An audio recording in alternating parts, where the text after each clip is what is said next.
एक समय की बात है जब 17वीं शताब्दी में एक रामनाथ नाम का व्यक्ति किसी कार्य से जबलपुर नामक गांव जा रहा था और उस डरावनी रात ने अपने काले अंधेरे से रास्ते को ढंक लिया था।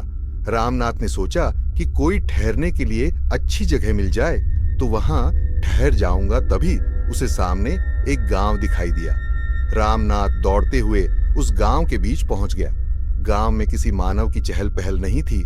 कुत्तों की भयानक रोने की आवाज और पक्षियों के चहकने की आवाज आ रही थी। रामनाथ एक घर के पास गया और घर के दरवाजे को खटखटाया, लेकिन दरवाजा नहीं खुला। रामनाथ घबरा गया और एक पेड़ के नीचे बैठ गया। अब रामनाथ को भूख और प्यास लगी थी।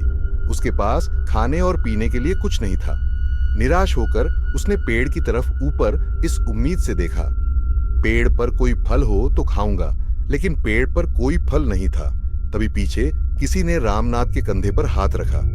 रामनाथ डर गया और धीरे धीरे पीछे देखने लगा, और एक पल के लिए रामनाथ की आंखें फटी ही फटी रह गईं। रामनाथ कांपने लगा। उसकी आंखों के सामने लंबे घने बालों से अपना मुंह ढके सफेद कपड़ों से लिपटा हुआ एक व्यक्ति खड़ा था।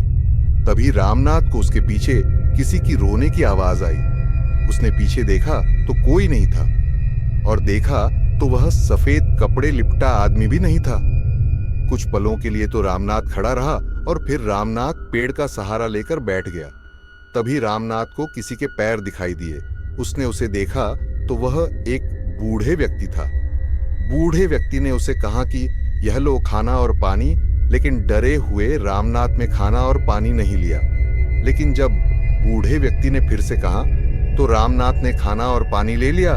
फिर बूढ़े व्यक्ति ने उसका नाम पूछा तो डरे हुए रामनाथ ने बताया कि मेरा नाम रामनाथ है। बूढ़े व्यक्ति ने रामनाथ से पूछा कि यहाँ क्या कर रहे हो, तो रामनाथ ने बताया कि मैं किसी काम से जबलपुर जा रहा था। तभी रात हो गई और मैं यहाँ ठहर गया। लेकिन आश्चर्य की बात तो यह है कि यहाँ पर कोई मानव नहीं है। रामनाथ ने बूढ़े आदमी से पूछा, ऐसा क्या है?